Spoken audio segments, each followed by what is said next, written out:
बिस्मिल्लाहिर्रहमानिर्रहीम अस्सलाम वालेकुम। ये हमारा मेन पेज है जिस पे आप लेफ़्ट पे आप हमारे मॉड्यूल्स देख सकते हैं। जो आपको विजिबल होंगे वो मॉड्यूल होंगे system administrator, school management system, financial accounting system, inventory control system, procurement system और पेरोल। तो जो सबसे पहला मॉड्यूल है जिसका नाम है सिस्टम एडमिनिस्ट्रेटर, इसके अंदर आप बेसिकली यूज़र्स डिफ़ाइन करेंगे। अगर किसी स्कूल में तमाम एंट्रीज़ एक ही इंडिविजुअल ने करनी है तो उसका एक रोल बन जाएगा और उसको वो साइन हो जाएगा, और अगर मल्टीपल यूज़र ने एंट्रीज़ करनी है तो उसके रोल बन जाएंगे और उसको वो जो फॉर्म्स हैं वो एलोकेट हो जाएंगे और वो उन्हीं फॉर्म्स पे वर्किंग कर सकेगा। तो ये जो सारा काम है ये आपका होगा सिस्टम एडमिनिस्ट्रेटर में, जिसमें यूज़र प्रिविलेज हैं, रूल्स कोड्स हैं, यूज़र डिफाइन होंगे और उनके राइट्स डिफाइन होंगे। हमारा पहला मॉड्यूल है वो है स्कूल मैनेजमेंट सिस्टम। इसको हमने 3 सेगमेंट्स में डिवाइड किया है। पहला है स्टूडेंट इन्फॉर्मेशन, दूसरा है फ़ी कलेक्शन और तीसरा है एकेडमिक्स।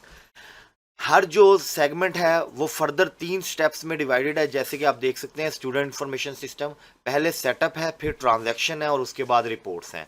सेटअप में आप बेसिकली अपने स्कूल का सेटअप डिफाइन करेंगे सिस्टम के अंदर। अगर हम पहली चीज़ पे हैं तो बैच। बैच क्या है बेसिकली कि कोई भी स्कूल जो है वो अपना फिजिकल ईयर जो है वो कब स्टार्ट करता है और कब एंड करता है, ये हमने सैम्पल के तौर पे एक बैच डिफाइन किया हुआ है। फिर हम सब्जेक्ट रजिस्ट्रेशन में आते हैं तो आप बता देंगे कि आपके स्कूल में कौन कौन से सब्जेक्ट पढ़ाए जा रहे हैं। ये आप देख सकते हैं हमने कुछ सब्जेक्ट ऑलरेडी डिफाइन किए हुए हैं। अगर आप कोई नया सब्जेक्ट डिफाइन करना चाहते हैं जो कि XYZ होगा तो आप सिंपल यहाँ पे आएंगे, एंटर प्रेस करेंगे और यहाँ पे आके उसका सीक्वेंस डाल देंगे तो वो नया सब्जेक्ट डिफाइन हो जाएगा। और यहाँ पे आप इसकी टाइप दे सकते हैं कि ये साइंस का है, आर्ट्स है या लैंग्वेज है, तो ये सब्जेक्ट डिफाइन हो जाएगा। और अगर कोई यहाँ से सब्जेक्ट आप डिलीट करना चाह रहे हैं जो आपके स्कूल में नहीं पढ़ाया जा रहा तो आप सिंपल उस रो को सिलेक्ट करेंगे, ये ऊपर बटन बनाया हुआ है डिलीट का, इसको डिलीट कर देंगे, येस कर देंगे, वो सब्जेक्ट डिलीट हो जाएगा वहाँ से। प्रीवियस स्कूल, अगर आप ये इन्फॉर्मेशन भी डालना चाहते हैं कि आपके स्कूल में एनरोल होने वाले बच्चे पहले किस स्कूल से आ रहे हैं तो आप यहाँ पे वो स्कूल्स डिफाइन कर देंगे जो जो स्कूल आपके एरियाज़ में है। तो जब आप बच्चे की इन्फॉर्मेशन इनपुट करेंगे तो वहाँ से लिस्ट से आप ये स्कूल सेलेक्ट कर सकते हैं। इसी तरह हम नेशनैलिटी है कि किस किस नेशनैलिटी के बच्चे आपके स्कूल में पढ़ते हैं, हमने काफ़ी सारी नेशनैलिटीज़ ऑलरेडी सिस्टम में डिफ़ाइन की हुई हैं, आप सिंपली इनको यूज़ करेंगे। इसी तरह हमने रिलीजन भी डिफ़ाइन किए हुए हैं, अगर आप करना चाहें तो वो भी आप यूज़ कर सकते हैं। ये फिर ब्रांचेज़ आ गई हैं। अगर आप एक से ज़्यादा ब्रांचेज़ के साथ ऑपरेट कर रहे हैं तो आप अपनी तमाम ब्रांचेज़ यहाँ पे ब्रांचेज़ के अंदर आके डिफ़ाइन कर देंगे। फिर क्लासेस है, क्लासेस सबसे पहले आप क्लास डिफाइन करेंगे कि आपके स्कूल में कौन कौन सी क्लासेस पढ़ाई जा रही हैं। जब आप क्लासेस, ये हमने PG से लेकर 10 तक ऑलरेडी डिफाइन की हुई हैं और ये आपको विजिबल भी होंगी। फिर आप अगर सेक्शंस में ऑपरेट कर रहे हैं तो यहाँ पे आके आप कंट्रोल L दबाएंगे तो आपको लिस्ट शो कर देगा। PG में आगे आपने एंटर प्रेस किया तो आप उसने दिखा दिया कि PG में A और B 2 सेक्शन डिफाइन है। इसी तरह अगर मैं कोई और क्लास सेलेक्ट करना चाहूँ, जैसे नर्सरी कर लेता हूँ, ओके करता हूँ, तो उसमें बता दिया कि नर्सरी में ए की सेक्शन है। अगर आपके पास किसी क्लास के अगेंस्ट मल्टीपल सेक्शंस नहीं है तो बाय डिफ़ॉल्ट आपने ए सेक्शन हर क्लास के अगेंस्ट डिफाइन कर देना है ताकि आप सिस्टम में उसके against value input student register कर सकें। जब आप सेक्शन डिफाइन कर देंगे तो उसके नीचे आके आप बताएंगे कि फिर किस सेक्शन में कौन से सब्जेक्ट पढ़ाए जा रहे हैं। जैसे मैं PGA सेक्शन सेलेक्ट कर लूँ और इसको एंटर प्रेस करूँ तो आपने बता दिया कि PGA के अंदर हम English, Urdu, math, science, Islamic, social study और कंप्यूटर, यहाँ पे भी नया सब्जेक्ट डिफाइन करने का बिल्कुल वही तरीका है कि आप यहाँ पे आके क्लिक करेंगे तो आपको लिस्ट शो कर देगा। जो भी सब्जेक्ट आपने इस सेक्शन में ऐड करना हो आप ऐड कर देंगे, और अगर डिलीट करना है तो इसका वही तरीका है, आप रो सेलेक्ट करेंगे और ऊपर से इस डिलीट को प्रेस कर देंगे, वो आपसे पूछेगा, आप इसको डिलीट कर सकते हैं। और ये एक आखिरी चीज़ है डिसिप्लिन की, आप बता देंगे कि आपने किसी भी बच्चे को जो फाइन वगैरह चार्ज करना है वो किन किन चीज़ों के अगेंस्ट कर सकते हैं, वो हमने काफ़ी सारी यहाँ पे डिफाइन कर दी हैं। अगर आपने कोई मज़ीद भी करना हो तो आप यहाँ पे नीचे आएंगे, 17 के बाद अपना 18 डिफाइन कर लेंगे। तो ये हमारा सेक्शन कंप्लीट हो गया स्टूडेंट इंफॉर्मेशन में सेटअप का। अब जब हमने सेटअप बना लिया, अब हम इसके अंदर एंट्री करने आते हैं। जो स्टूडेंट एनरोलमेंट का प्रोसेस है वो किसी स्कूल में स्टूडेंट रजिस्ट्रेशन से और किसी में डायरेक्ट स्टूडेंट एडमिशन से शुरू होता है। इन दोनों के फॉर्म्स बिल्कुल सेम है, इसमें कोई चेंज नहीं है। मैं आपको एक फॉर्म खोल के दिखा देता हूँ, दूसरा भी बिल्कुल सेम होगा। ये जैसे अगर मैं स्टूडेंट एडमिशन की बात करूँ, आप क्रिएट में आएंगे और यहाँ पे आके सबसे पहले आप डेट डालेंगे आज की, फादर का नाम डालेंगे, उनका मोबाइल नंबर, उनका CNIC और आप सेव कर देंगे तो उसका एक आईडी जनरेट हो जाएगा फादर का। अब जब फादर रजिस्टर हो गया तो उसके ट्री के नीचे हम उसके बच्चे को एनरोल करेंगे, उसका नाम लिखेंगे, ठीक है जी। प्लेस ऑफ बर्थ अगर आप लिखना चाहें, डेट ऑफ बर्थ आप लिख दें और एडमिशन डेट डाल दें आप। कंसेशन बेसिकली क्या है कि आपने किसी बच्चे को किसी किस्म का कोई डिस्काउंट देना है तो वो कंसेशन में डिफाइन होता है।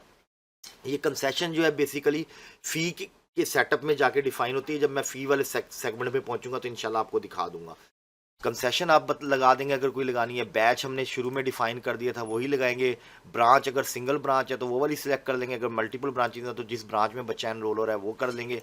किस क्लास में बच्चे को एनरोल कर रहे हैं, पीजी में कर रहे हैं और किस पीजी के किस सेक्शन में कर रहे हैं वो आप सेलेक्ट कर लेंगे। जेंडर क्या है वो डाल देंगे और मैंडेटरी फील्ड है फ़ी स्ट्रक्चर। फ़ी स्ट्रक्चर भी फ़ी के सेटअप में जाके डिफाइन होता है, ये मैं आपको इंशाल्लाह वहाँ पे बता दूंगा कि फ़ी कहाँ पे डिफाइन होती है, तो ये भी हम सेलेक्ट कर लेंगे। फिस्कल ईयर 22-23 की है। कुछ स्कूल जो है वो बच्चों से प्रॉस्पेक्टस के अगेंस्ट पैसे चार्ज करते हैं, तो अगर आपने वो करने हैं तो यहाँ पे प्रॉस्पेक्टस को येस करेंगे और आगे उसकी अमाउंट लिख लेंगे। और अगर बेफॉर्म नंबर आपने डालना है वो यहाँ पे डाल के आप सेव का बटन दबाएंगे तो आपको बता देगा ट्रांजेक्शन कंप्लीट एंड सेव। अब ये देखें, ये बच्चा जो हमने सफदर के नाम के नीचे डिफाइन किया था ये यहाँ पे फरहान के नाम से शो होना शुरू हो गया। तो इस तरह एक बच्चे का एडमिशन हो जाएगा। अच्छा जी, फिर उसके नीचे स्टूडेंट इन्फॉर्मेशन है। जब ये बच्चा अपना एडमिशन चालान जमा करा देगा, पे हो जाएगा और हम उसकी सिस्टम में एंट्री कर देंगे तो ये स्टूडेंट इन्फॉर्मेशन का हिस्सा हो जाएगा। तो आप स्टूडेंट इन्फॉर्मेशन में जाके इस बच्चे को वहाँ पे सर्च आउट कर सकते हैं कि ये बच्चा जिसका एडमिशन चालान पे हो चुका है वो कौन कौन से बच्चे हैं, वो यहाँ पे शो हो जाएंगे। फिर जिस तरह हमने बच्चे को सिस्टम में रजिस्टर किया इसी तरह हम टीचर को भी रजिस्टर करेंगे। ये हमने कुछ टीचर्स ऑलरेडी आपके लिए डिफाइन किए हुए हैं। अगर मैं नया करना चाहूँ तो क्रिएट में आएंगे, यहाँ पे आके टीचर का नाम, ये देखें जी, उसके फादर का नाम, उसका एड्रेस, उसकी क्वालिफिकेशन, उसका मोबाइल नंबर, किस ब्रांच में आपने उसको रजिस्टर करना है, ये 2 ब्रांचेस हमने ऑलरेडी खोली हुई थी, उसका CNAC नंबर और उसका स्टेटस कि अभी वर्किंग है रिज़ाइन है। ज़ाहिर वर्किंग है इसलिए हम उसको रजिस्टर कर रहे हैं। सेव कर देंगे, उसने आपका टीचर सेव कर दिया, यहाँ पे शो कर दिया कि हमने फ़ारूक के नाम से एक नया टीचर डिफाइन किया। देखिए नीचे आना भी शुरू हो गया। तो उसके बाद आगे हम प्रमोट क्लास में। प्रमोट क्लास क्या चीज़ है कि आपने एक क्लास के बच्चों को अब नेक्स्ट क्लास में प्रमोट करना है, तो उसके लिए आप प्रमोशन डेट, आप जिस डेट में ये एक्टिविटी एग्जीक्यूट कर रहे हैं वो डाल देंगे। किस क्लास को आप प्रमोट करने जा रहे हैं वो क्लास यहाँ से सेलेक्ट कर लें। ब्रांच, किस ब्रांच को करने जा रहे हैं वो सिलेक्ट कर लें और किस बैच एक ही हमारा चल रहा होगा वो, और 2 किस क्लास में करने जा रहे हैं। अब पीजी के बच्चे देखिए, आपने पीजी सेलेक्ट की तो उसने आपको अगली क्लास कौन सी, नर्सरी दिखाई है, तो आप कहेंगे कि हम पीजी के बच्चों को नर्सरी क्लास में प्रमोट करने जा रहे हैं और हमारी ब्रांच और फिजिकल ये और पॉपुलेट स्टूडेंट पे क्लिक कर देंगे। अभी तक हमने पीजी के अंदर सिर्फ एक ही बच्चे को रजिस्टर किया हुआ है तो इसलिए उसने वो बच्चा शो कर दिया। देखें अब आपने अगर इस बच्चे को प्रमोट करना है तो आप सिंपली प्रमोट पे क्लिक करेंगे तो सिस्टम में ये बच्चा अगली क्लास में प्रमोट हो जाएगा। अब चूंकि यहाँ पे एक ही बच्चा आ रहा है तो इसलिए वो एक ही बच्चे को शो कर रहा है। अगर यहाँ पे ज्यादा बच्चे होंगे तो वो सारे बच्चों को शो कर देगा। और अगर कुछ बच्चे उस क्लास में फेल हो गए हैं तो आप सिंपली क्या करेंगे, उस बच्चे के नाम के सामने ये जो चेक बॉक्स बना हुआ है इसको अनचेक कर देंगे और प्रमोट करेंगे तो सिर्फ वही वाले बच्चे जिनके बॉक्सेस चेकड होंगे वो अगली क्लास में प्रमोट हो जाएंगे और जो बच्चे अनचेक्ड बॉक्सेस के साथ हैं वो उसी क्लास में रह जाएंगे। तो इस तरह एक क्लास जो है वो नेक्स्ट क्लास में प्रमोट हो जाएगी। अब अगर कोई बच्चा आपके पास पढ़ रहा था और वो आ गया, वो कहता है कि भाई मैं अब मज़ीद आपके साथ कंटिन्यू नहीं कर सकता, मुझे ये छोड़ना है स्कूल, तो ये उसकी विड्रॉल रिक्वेस्ट है जिसकी आप सिस्टम में एंट्री करेंगे। एप्लीकेशन डेट डाल देंगे, लिविंग रीज़न डाल देंगे, चेक फेवर ऑफ, ये आपने अगर उसको पैसे देने हैं तो उसके नाम का चेक बना देंगे, उसके फादर के नाम का, और अगर कैश देना है तो यहाँ पे सिंपली रिमार्क्स में कैश कर देंगे, और अगर हमने उससे कुछ पैसे कलेक्ट करने हैं तो स्कूल के नाम का चेक बन जाएगा और हम रिमार्क्स में ऐड कर देंगे, और अगर कैश रिसीव किया तो कैश के रिमार्क्स आ जाएंगे। ये देखें, जब इस बच्चे को रजिस्टर किया गया था तो उससे सिक्योरिटी 5,000 रुपया बाय डिफ़ॉल्ट जो हमने उससे चार्ज की थी वो यहाँ पे आ रही है। पेएबल ड्यूज़ में आप बता देंगे कि इससे कितने पैसे हमने लेने हैं। अगर हमने इसे 3000 लेना है, आप 3000 एंटर करेंगे तो वो बैलेंस में आपको 2000 रुपया दिखा देगा। इसका मतलब ये होगा कि 2000 रुपये हमने इसको वापस करने हैं।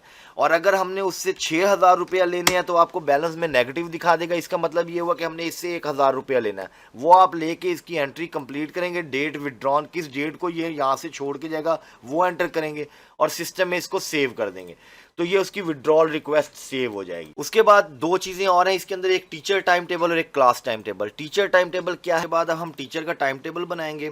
तो ये हमारे पास फॉर्म है टीचर टाइम टेबल का, जिसके अंदर please use save button for ID generation prior to filling form. हम सेव का बटन दबाएंगे तो उसने एक आईडी जनरेट कर दिया। अब हम कहते हैं किस ब्रांच के टीचर का बनाने जा रहे हैं हम, यहाँ से हम टीचर सेलेक्ट कर लेंगे। आमिर सर्वर का बनाने जा रहे हैं हम, यहाँ से हम सब, ये देखें जी, ये उसका आईडी आ गया।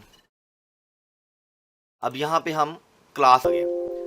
पीजीए के अंदर सब्जेक्ट है हमारा इंग्लिश, और ये आमिर पढ़ाएंगे मंडे को 8 बजे, ट्यूसडे को भी 8 बजे, वेडनेसडे को भी 8 बजे, थर्सडे को भी 8 बजे और फ्राइडे को भी 8 बजे। नेक्स्ट नर्सरी के अंदर ये उर्दू पढ़ाएंगे 9 बजे,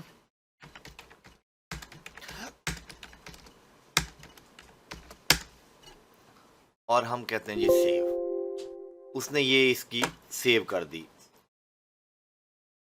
यहाँ से हम एग्जिट हो गए और अब हम क्लास का टाइम टेबल बनाते हैं। सबसे पहले हम देखते हैं जी पीजीए ब्रांच कौन सी है हमारी, आफाक हेड ऑफिस, एंटर प्रेस किया, ये देखें जी उसने हमें ये जनरेट कर दिया। अब हम कहते हैं जी लोड सब्जेक्ट।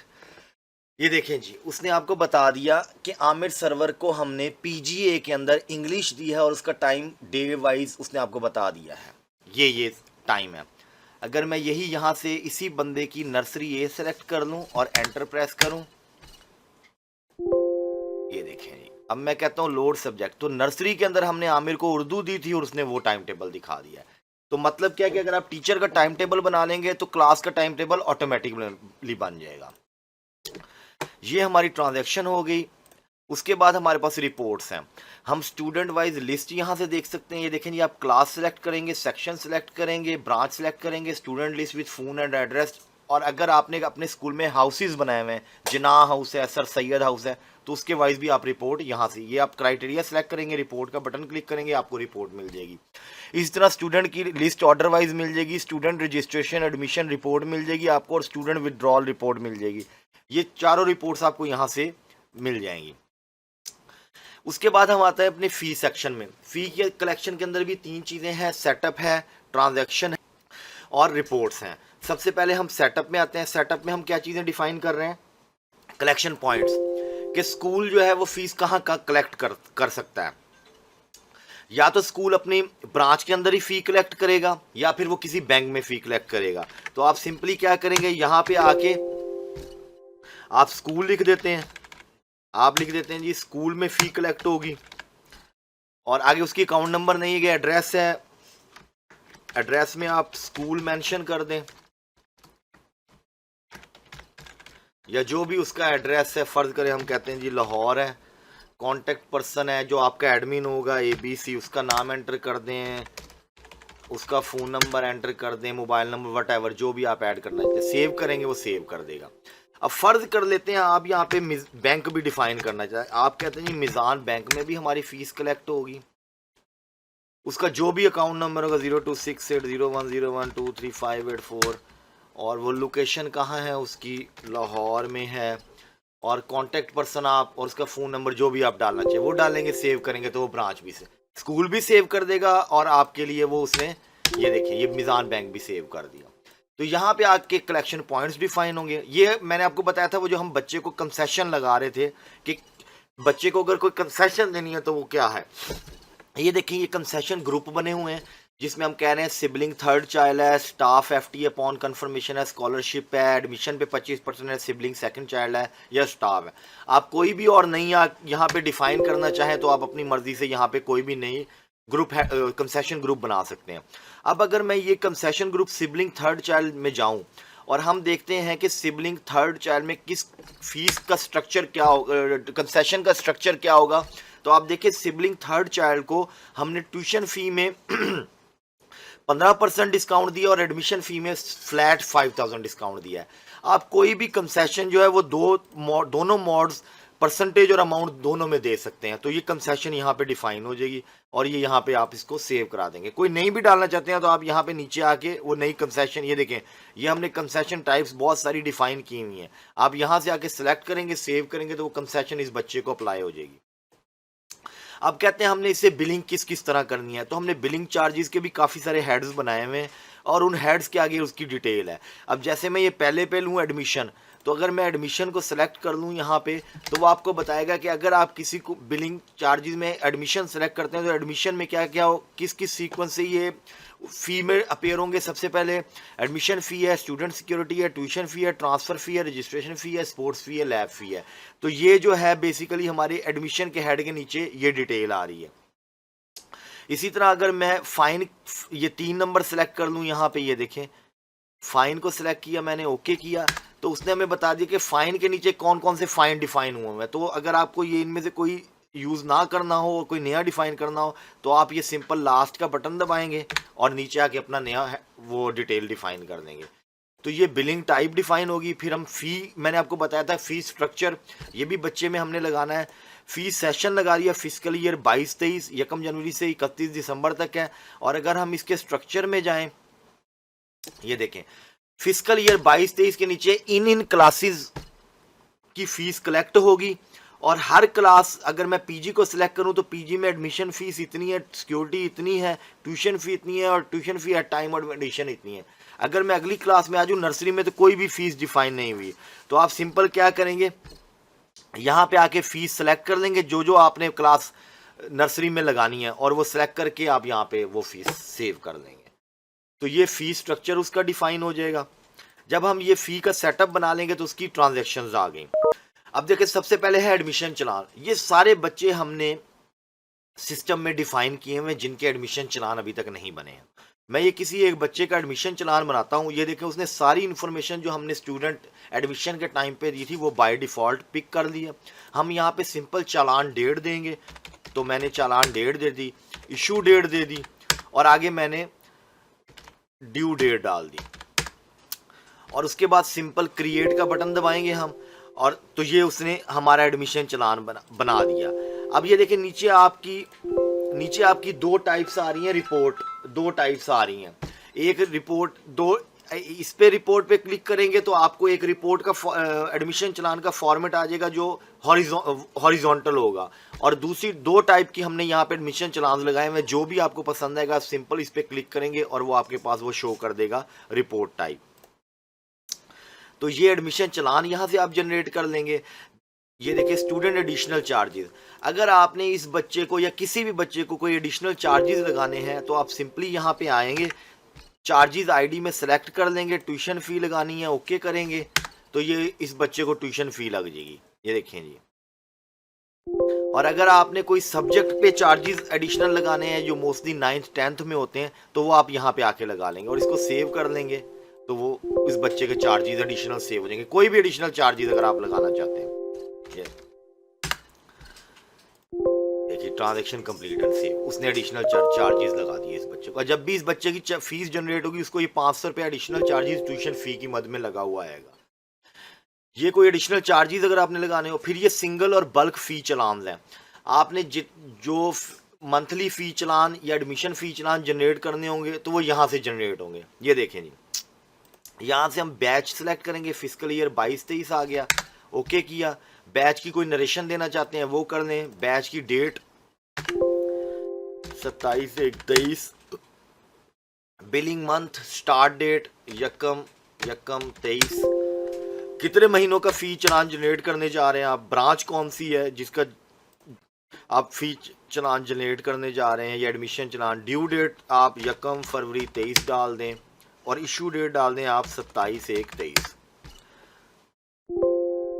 ये देखें उसने बता दिया कि इस ब्रांच के ये क्लासेस हैं जिनके आप फ़ी चलान जनरेट करना चाहिए। बाय डिफ़ॉल्ट सारे यस आ रहे हैं। अगर आप किसी क्लास का जनरेट नहीं करना चाह रहे तो उसको सिंपली नो कर देंगे, उसका फ़ी चलान जनरेट नहीं होगा, बाकी सारे चलान जनरेट हो जाएंगे। यहाँ पे भी हमने 2 फॉर्मेट लगाए हुए हैं, आप डायरेक्ट यहाँ से रिपोर्ट उसकी जनरेट कर सकते हैं, फॉर्मेट 1 या फॉर्मेट 2 करके। यहाँ से आपके फ़ी चालान जनरेट हो जाएंगे।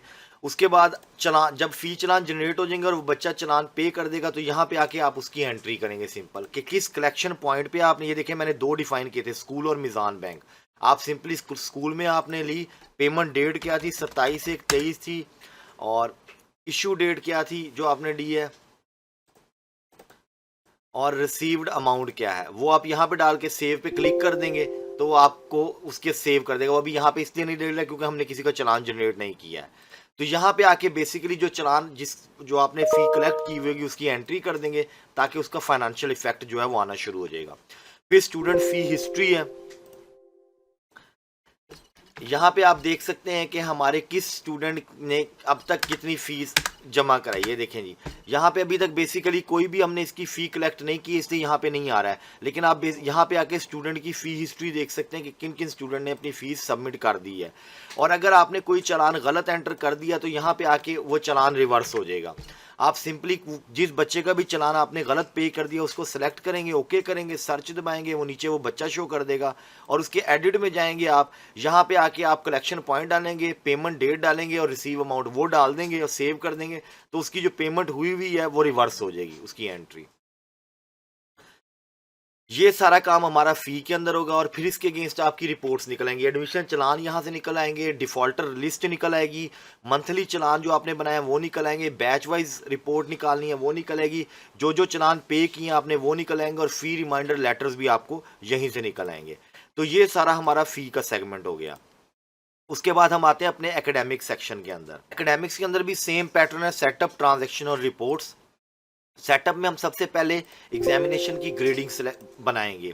हमने एक क्लास सेलेक्ट की नर्सरी, और नर्सरी में हमने बता दिया कि 90 से 100 तक स्कोर होगा तो A+ होगा, 80 से 90 तक होगा तो A होगा, और 70 से 80 तक होगा तो B+ होगा। ये सिंपली ग्रेडिंग बन रही है, यहाँ पे आके आपने ग्रेडिंग बनानी है। इसी तरह ये देखिए पीजी में भी हमने ग्रेडिंग बनाई हुई है, ये हर स्कूल अपने लिहाज से डिफाइन कर सकता है। उसके बाद इसके अंदर 2 चीज़ें और हैं, बुक पब्लिशर्स। यहाँ पे आके आपने अपने स्कूल में जोन से पब्लिशर की किताबें लगाई हैं वो डिफाइन कर सकते हैं जी। और अगर मैं यहाँ पे बुक लिस्ट में आऊँ और यहाँ पे आके ये देखें प्लीज़ सेव फर्स्ट, उसने कहा, मैंने सेव फर्स्ट का बटन दबा दिया, उसने मुझे आईडी जनरेट कर दिया, लोड सब्जेक्ट कर दिया, ये देखें उसने सारे सब्जेक्ट लोड कर दिए। तो आप जो भी सिलेक्ट करेंगे तो उसके नाम की यहाँ पे बुक लिस्ट बनती जाए। सेटअप में ये 3 चीज़ें ही डिफाइन होंगी। उसके बाद हम आते हैं अपनी ट्रांजैक्शंस के अंदर। यहाँ पे हम टीचर की अटेंडेंस मार्क करेंगे, स्टूडेंट की अटेंडेंस मार्क करेंगे, और जो हमारे एग्जाम हैं उनके रिजल्ट एंटर करेंगे। सबसे पहले टीचर अटेंडेंस की बात करें तो आप अटेंडेंस डेट डालेंगे, यहाँ पे किस ब्रांच की अटेंडेंस मार्क करने जा रहे हैं, हेड ऑफिस की, डिपार्टमेंट आपका टीचिंग स्टाफ है, नॉन टीचिंग स्टाफ है। देखें हेड ऑफिस के अंदर हमने इमरान और खुर्रम नाम से 2 टीचर डिफाइन किए हुए थे, उनकी बाय डिफॉल्ट स्टेटस प्रेजेंट आ गया है। आपने सिंपली इस ब्रांच के अंदर जितने भी टीचर आ रहे होंगे सारे शो होंगे, बाय डिफॉल्ट सारे प्रेजेंट होंगे। आपने जिसकी अटेंडेंस में कोई स्टेटस चेंज करना है, एब्सेंट करना है, लीव करना है या लेट करना है, वो करने के बाद एब्सेंट करने के बाद आप सेव करेंगे, ट्रांजेक्शन कंप्लीट, और ये उसकी अटेंडेंस मार्क हो जाएगी। इसी तरह स्टूडेंट की अटेंडेंस है, बिल्कुल सेम पैटर्न है। ब्रांच हम सेलेक्ट करेंगे, डेट डालने के बाद हेड ऑफिस है, क्लास में सेलेक्ट कर लेता हूँ, फ़र्ज़ करें PGA गो करता हूँ। इसमें जो एक बच्चा उसकी बाय डिफ़ॉल्ट प्रेजेंट आ रही है, आप उसका स्टेटस चेंज करेंगे अगर करना, और उसको सेव करा देंगे तो ये स्टूडेंट की अटेंडेंस मार्क होगी। फिर हम एग्जामिनेशन के रिजल्ट की तरफ आते हैं। देखिए टर्म 1 में हमने सेगमेंट्स बनाए हुए PG to KG 1 to 3, 4 to 5 और 6 to 8। मैं एक आपको बता देता हूँ PG to KG। यहाँ पे सिंपली हम आके अपनी ब्रांच सेलेक्ट करेंगे, किस क्लास का रिजल्ट एंटर करने जा रहे हैं वो सेलेक्ट करेंगे, किस टर्म, फिजिकल ईयर, और ये देखें जी उसने अली PGA के अंदर जो बच्चा था उसकी सारी इन्फॉर्मेशन उसने बाय डिफ़ॉल्ट उठा लिया, अटेंडेंस रिकॉर्ड हर चीज़। यहाँ पे आके अब हम उसका बेसिकली एग्ज़ाम रिजल्ट एंटर करेंगे। यहाँ पे आप उसका सब्जेक्ट डालेंगे, मार्क्स यूनिट 1 डालेंगे, मार्क्स यूनिट 2 डालेंगे, टोटल ग्रेड खुद बन जाएगा। और ये रिजल्ट की बैक पेज आ रहा है, ये देखिए हमने कोई एक्स्ट्रा करिकुलर एक्टिविटीज़ के लिए बनाया हुआ है। यहाँ पे आप उसकी ग्रेडिंग करेंगे और इसको सेव कर देंगे तो ये उसका रिजल्ट कार्ड सेव हो जाएगा।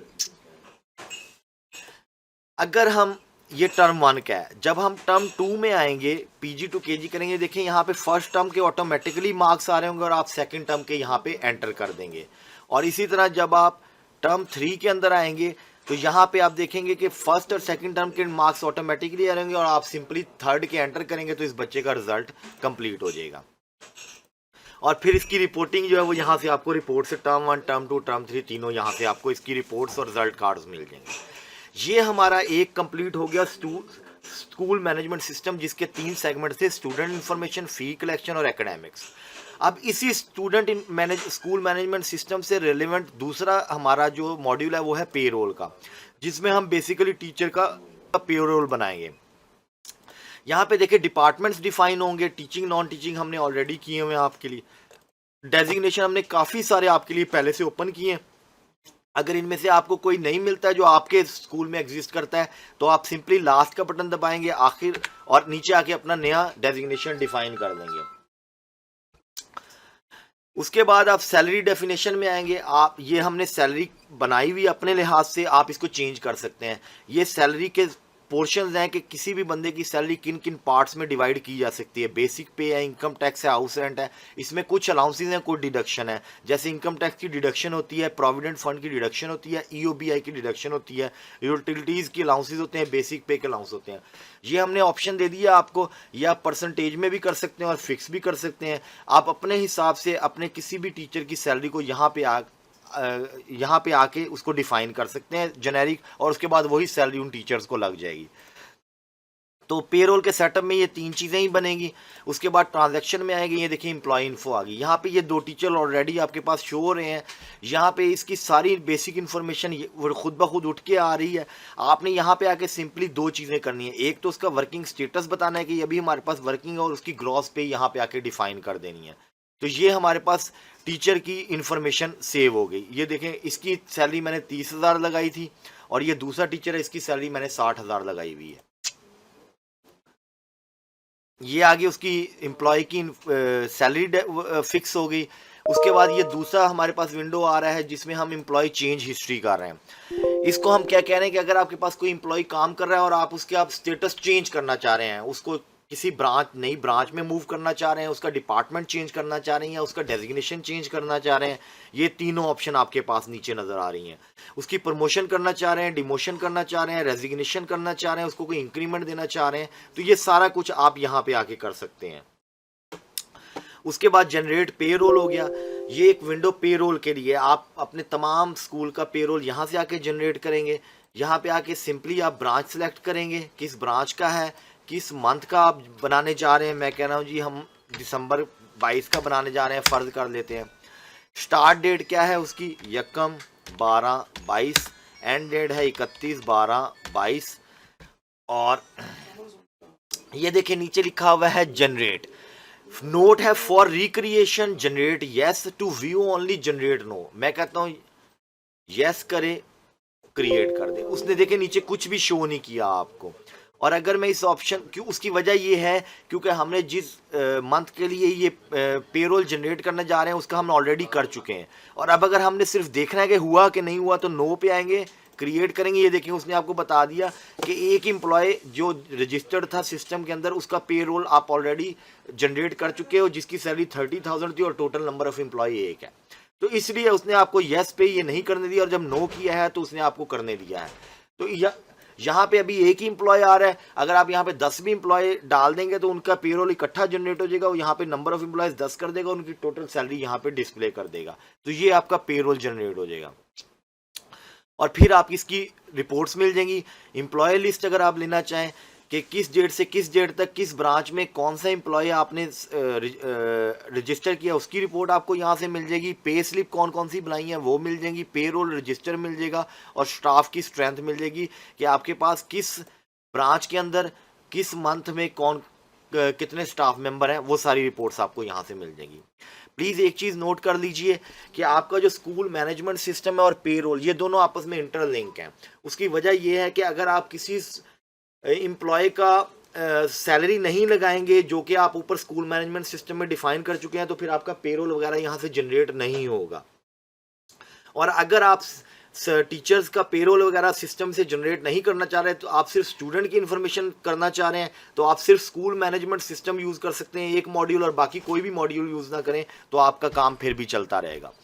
उसके बाद हम अपने तीसरे मॉड्यूल की तरफ आते हैं जो कि है प्रोक्योरमेंट। इसके अंदर भी सेम सेटअप, ट्रांजैक्शन और रिपोर्ट। सेटअप में आके हम बताएंगे कि हम कौन कौन सी चीज़ें परचेज करेंगे और किस किस सप्लायर से परचेज करेंगे। ये देखें जी, आइटम कोड्स हैं। इसके अंदर हमने ग्रुप्स बनाए हुए हैं। ये आइटम ग्रुप्स, इन्वेंट्री ग्रुप्स में रॉ मटेरियल एक ग्रुप बनाया हुआ है। इस ग्रुप के नीचे ये देखें रॉ मटेरियल का ग्रुप है। इस ग्रुप के नीचे कौन कौन सी चीज़ें आ रही हैं, किचन आइटम्स आ रहे हैं और ऑफिस स्टेशनरी आ रही है। अब अगर मैं किचन आइटम्स के अंदर आके देखना चाहूँ कि किचन आइटम्स के अंदर कौन कौन से आइटम्स डिफाइन है, तो वो प्लेट्स, फोक्स और स्पून्स हैं। और अगर इसी तरह मैं दूसरा आपको दिखाऊं, ये देखें ऑफिस स्टेशनरी में कौन कौन से आइटम्स डिफाइन है, पेपर, रिम, पेंसिल, रबर और शार्पनर। तो आप अपनी इन्वेंट्री के ग्रुप, उनके हेड्स और उनके आइटम्स ये यहाँ पे आके डिफाइन करेंगे। और फिर ये आइटम आप किन किन सप्लायर से लेंगे, वो सप्लायर्स यहाँ पे डिफाइन हो जाएंगे। ये हमने एक दो सप्लायर आपके लिए डिफाइन किए हुए हैं। आप इंडिगो को सिलेक्ट करेंगे और इसकी सारी इन्फॉर्मेशन, कॉन्टैक्ट पर्सन, ये टैक्स की इन्फॉर्मेशन आ गई और ये उसकी कोई और इन्फॉर्मेशन, ये सारी यहाँ पे आ जाएंगी। जब आप चौधरी ब्रदर सेलेक्ट करेंगे तो सारी इन्फॉर्मेशन यहाँ पे उसके नीचे इनपुट कर देंगे।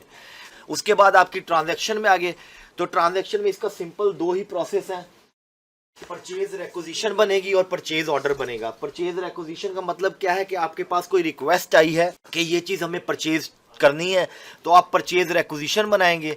उसमें आप सिंपल आके यहाँ पे डेट डाल देंगे, किस ब्रांच की तरफ से ये रिक्वेस्ट आई है वो डाल देंगे। यहाँ पे आके आप ये देखें वो एम्प्लॉय सेलेक्ट कर लेंगे जिसने आपको वो रिक्वेस्ट दी है, और यहाँ पे आके आप वो आइटम सेलेक्ट कर लेंगे जिसकी आपके पास रिक्वेस्ट आई है। ये सारे आइटम्स शो हो रहे हैं। मैं कह रहा हूँ जी फोक्स की रिक्वेस्ट आई है। यहाँ पे आप उसकी क्वांटिटी डालेंगे, एस्टिमेटेड लाइफ डालेंगे और एस्टिमेटेड कॉस्ट डालेंगे और इस एंट्री को सेव कर देंगे। जब आप परचेज रेक्विजिशन बना लेंगे तो फिर आप उस रेक्विजिशन के अगेंस्ट एक परचेज ऑर्डर जनरेट करेंगे। ये देखें जी, ये देखें जी, ब्रांच सेलेक्ट कर ली हमने। हम कह रहे हैं ये हेड ऑफिस है। ये डॉक्यूमेंट, ये हमने ऑलरेडी एक परचेज एक्विजिशन प्रोसेस की हुई है, इसलिए यहाँ पे ये नंबर आ रहा है, डॉक्यूमेंट नंबर। जब हम ये एंटर करेंगे तो उसने हमें बता दिया कि ये जो आपने अपनी परचेज रेक्विजिशन डाली थी उसके आगे अगेंस्ट ये परचेज ऑर्डर आप डाल चुके हैं, जो आपने इंडिगो वेंडर से उठाया है, फोक्स उठाया है, 5 क्वांटिटी उठाई है, रेट 100 रुपया था, ग्रॉस अमाउंट ये बनी, और अगर सेल्स टैक्स अप्लाई हुआ है तो वो 5 रुपये हुआ और नेट अमाउंट 505 रुपये बनी। ये देखिए ऊपर उसका स्टेटस भी आ रहा है प्रोसेस्ड का। तो ये आप उसका सिंपली परचेज ऑर्डर बना देंगे और इसकी रिपोर्ट्स आपको मिल जाएंगी। ये देखिए परचेज रेक्विजिशन की रिपोर्ट्स मिल जाएंगी कि आपने रेक्विजिशन नंबर किस रेक्विजिशन नंबर के अगेंस्ट डालना है और किस डेट के अगेंस्ट उठाना है, इसकी रिपोर्टें आपको मिल जाएंगी। परचेज रेक्विजिशन जर्नल मिल जाएगा, परचेज ऑर्डर मिल जाएगा और परचेज ऑर्डर जर्नल मिल जाएगा। ये रिपोर्ट्स आपको यहाँ से मिल जाएंगी। तो उसके बाद हम इन्वेंट्री में आ गए। इसमें भी सेम सेटअप, ट्रांजैक्शन और रिपोर्ट। सेटअप में हम क्या चीज़, इन्वेंट्री के लिए हमें वेयर हाउस की ज़रूरत होती है कि हमने अपना सामान कहाँ रखना है। तो यहाँ पे आके आप अपने वेयर हाउस डिफाइन कर देंगे। हमने सैंपल के तौर पे आपके लिए वेयर हाउस और कराची हाउस ये दो डिफाइन किए हुए, आप अपने हिसाब से जो भी करना चाहें वो कर देंगे। यहाँ पे सिंपल वेयर हाउस डिफाइन होगा। ट्रांजैक्शन में आएंगे। अब जब आपने वेयर हाउस डिफाइन कर लिया और परचेज ऑर्डर भी ले लिया है तो गुड रिसीट नोट आप लेंगे, यानी कि आपने कोई चीज़ परचेज कर लिया तो उसके अगेंस्ट अब आप गुड रिसीट नोट डालेंगे कि हमें ये चीज़ रिसीव हुई है। डेट डालेंगे, ब्रांच डालेंगे, किस ब्रांच के अगेंस्ट किस ब्रांच के लिए आपने एक गुड रिसीट नोट डाला है। ये देखिए हमने ये एक मैंने आपको दिखाया था ना, एक पीओ हमने ऑलरेडी प्रोसेस किया हुआ है। ये देखें उसने सारी इन्फॉर्मेशन खुद ब खुद उठा लिया है। वेयर हाउस इसमें जा रही है, फोक्स थे, 5 क्वांटिटी थी। ये देखिए सारी इन्फॉर्मेशन खुद ब खुद आ रही है। और गुड रिसीट नोट, ये इस सीरियल नंबर, ये इस GRN के अगेंस्ट ये गुड रिसीट नोट हमारा डल गया। ये हमने डाल के सेव कर दिया है। अब जब हमने अपने वेयर हाउस में कोई चीज़ इन कर लिया है और जिस एम्प्लॉय ने हमसे मंगाई थी अब हम ये उसको देने जा रहे हैं, तो हम स्टोर इशू नोट डालेंगे। यहाँ पे बिल्कुल इसी तरह डेट डालेंगे, किस ब्रांच के बंदे को हम ये देने जा रहे हैं। ये हमने खुर्रम के लिए मंगाया था। ये देखिए हमने उसकी सारी इन्फॉर्मेशन खुद ब खुद आ गई है और हम उसको क्या चीज़ देने जा रहे हैं, यहाँ से आप वो आइटम सेलेक्ट कर देंगे। रेफरेंस GRN नंबर ऑलरेडी जो आपका डला हुआ होगा सिस्टम में शोर होगा। ये देखें हमने इस बंदे को 3 क्वांटिटी इशू की हुई है जिसका रेट ये था, ग्रॉस अमाउंट ये बन रही है। तो ये आप अब जो सामान आपके पास वेयर हाउस में आया था, अब आपने ये उस रिस्पेक्टिव एम्प्लॉय को इशू कर दिया जिसने ये मंगवाया था। ये हो गया। और ये परचेज रिटर्न का फॉर्म है, यानी अगर आपके पास कोई चीज़ ऐसी आ गई है जो आप रिटर्न करने जा रहे हैं तो वो यहाँ से आके वो रिटर्न हो जाएगी। किस ब्रांच के लिए मंगाया था आपने, हेड ऑफिस के लिए मंगाया था, किस वेयर हाउस में पड़ा होया, वो आपने ऑटोमेटिकली सिलेक्ट हो गया। आपका ये सप्लायर आपका इंडिगो ही था, और यहाँ से आप उसका कोड उठा लेंगे, कौन सी आइटम है जो आप रिटर्न करने जा रहे हैं, इसका रेफरेंस GRN नंबर भी आपके पास आ रहा है, और क्वांटिटी रिटर्न आप डाल देंगे, उसका रेट ऑटोमेटिकली आ जाएगा और ये सेव हो जाएगी, तो ये रिटर्न डल जाएगी उससे। और उसके बाद इसकी रिपोर्ट्स हैं, GRN निकल आएगा आपका कि आपने कितने GRN बनाए हैं, कितने इशू किए हैं, और इन्वेंट्री लेजर क्या है, इस वक्त आपका इन्वेंट्री का स्टेटस क्या है, ये तीनों रिपोर्ट्स आपको यहाँ से मिल जाएंगी। इसके बाद हमारा लास्ट मॉड्यूल है जो क्या है फाइनेंशियल अकाउंटिंग सिस्टम। इसके भी 3 ही सेक्शन हैं, सेटअप, ट्रांजैक्शन और रिपोर्ट्स। सेटअप में हम क्या क्या चीज़ें डिफाइन करेंगे, अकाउंटिंग कोडिंग स्ट्रक्चर है, चार्ट ऑफ अकाउंट्स है और वोचर टाइप है। अच्छा जी, अकाउंटिंग कोडिंग स्ट्रक्चर के अंदर हमने ऑलरेडी आपके लिए स्ट्रक्चर डिफाइन कर दिया, जो हमारा यहाँ पे चार्टर्ड अकाउंटेंट है आफाक का, उनके थ्रू, क्योंकि ये एक सर्टिफाइड अकाउंट्स का बंदा ही कर सकता है, तो ये हम ऑलरेडी डिफाइन कर चुके हैं आपके लिए। ये लेवल 1 है, उसके हेड्स हैं, ये एसेट्स, लाइबिलिटीज, इक्विटी, रेवेन्यू और एक्सपेंसेस। अब अगर हम यहाँ पे आके एसेट्स देखें, ये देखें एसेट्स मैंने उठाए, तो उनके आगे एसेट्स में क्या होते हैं, फिक्स एसेट होते हैं, लॉन्ग टर्म डिपॉजिट होते हैं, करंट एसेट्स होते हैं। अगर आप कोई नया डिफाइन करना चाहें तो यहाँ पे आके कर सकते हैं। और फिर लेवल 3 के अंदर अगर मैं फिक्स एसेट्स में आ जाऊँ, ये देखें ये फिक्स एसेट्स में आ गया, तो फिक्स एसेट के अंदर क्या क्या होता है, लैंड, बिल्डिंग, मशीनरी, फर्नीचर, ये सारे हमने काफ़ी सारे डिफाइन किए हुए हैं। और कोई नए करना चाहे तो वही लास्ट पे क्लिक करें और यहाँ पे नीचे आए और अपना नया डिफाइन कर लें। ये हमने ऑलरेडी कर दिया आपके लिए। फिर हमने चार्ट ऑफ अकाउंट्स जो है लेवल 3 है, ये देखें ये भी आपके लिए काफ़ी सारे ऑलमोस्ट डिफाइन कर दिया। उम्मीद है आपको इसी के अंदर ही कवर हो जाएंगे। आपने सिंपली क्या करना है, अपने वेंडर यहाँ पे आके खुद से डिफाइन कर लेने। हमने ऑप्शन दे दिया, ये देखें आपके लिए यहाँ पे आप सिंपल आएंगे, आपको लिख भी दिया वेंडर 1, उसका नाम लिख देंगे वेंडर का, तो अकाउंट्स पेएबल में वो वेंडर आपका डिफाइन हो जाएगा। इसी तरह अगर आप अकाउंट्स रिसीवेबल के अगेंस्ट कोई वेंडर, ये देखें अगर मैं कहूँ बैंक अकाउंट्स के अगेंस्ट कोई डिफाइन करना चाह रहे हैं, ये देखें हमने आपके लिए बैंक भी वो भी दे दिए, बैंक अकाउंट्स आपके लिए 5 बैंक्स की ऑप्शन दे दिया। आप सिंपली यहाँ पे आके एडिट कर देंगे और आपके बैंक्स भी यहाँ पे ओपन हो जाएंगे। और उसके बाद आखिरी हो गया वोचर टाइप। हमने आपके लिए जो 6-7 वोचर टाइप जो नॉर्मली यूज़ होते हैं वो सारे पहले से डिफाइन किए हुए हैं सिस्टम के अंदर, तो ये भी आपको डिफाइन नहीं करने पड़ेंगे। सेटअप हमने बना दिया। अब हम ट्रांजैक्शन में आए और वोचर की एंट्री है सिंपल। यहाँ पे आप यहाँ पे आके वोचर टाइप सेलेक्ट करेंगे, किस वोचर की एंट्री करने है, बैंक पेमेंट है, कैश पेमेंट है, क्लोजिंग एंट्री वोचर है, जनरल वोचर है, परचेज जनरल वोचर है। वो यहाँ पे आके सेलेक्ट कर लेंगे, उसकी डेट दे देंगे, नरेशन दे देंगे, किस ब्रांच का वोचर टाइप कर रहे हैं, अकाउंट नंबर दे देंगे, कैंपस दे देंगे, और वो वोचर यहाँ पे पोस्ट हो जाएगा और सेव हो जाएगा। आपकी अकाउंटिंग एंट्री कंप्लीट हो जाएगी। उसके बाद रिपोर्ट्स में आगे वोचर प्रिंटिंग आपके पास आ जाएगी, जनरल लेजर आपके पास प्रिंट आ जाएगा, वेंडर लेजर आ जाएगा, ट्रायल बैलेंस आ जाएगा, मंथ वाइज एक्सपेंडिचर डिटेल, ये सारी रिपोर्ट्स आपको यहाँ से फाइनेंशियल अकाउंटिंग से मिल जाएंगी। तो ये 5 मॉड्यूल्स हैं जो आप अपने स्कूल के हर टास्क को इसके अंदर इंशाल्लाह इनकॉर्पोरेट कर पाएंगे। और एक चीज़, अगर इसके अंदर कोई भी चीज़, कोई रिपोर्ट ऐसी है जिसकी आप एंट्रीज कर रहे हैं लेकिन वो रिपोर्ट में रिफ्लेक्ट नहीं हो रही हैं, तो आप अपने रिस्पेक्टिव ASM या ZSM या RSM के थ्रू हमें अप्रोच कर लेंगे। हम इंशाल्लाह ताला वो एंट्रीज रिपोर्ट में इनकॉर्पोरेट करा देंगे। बहुत शुक्रिया। अस्सलाम वालेकुम रहमतुल्लाह।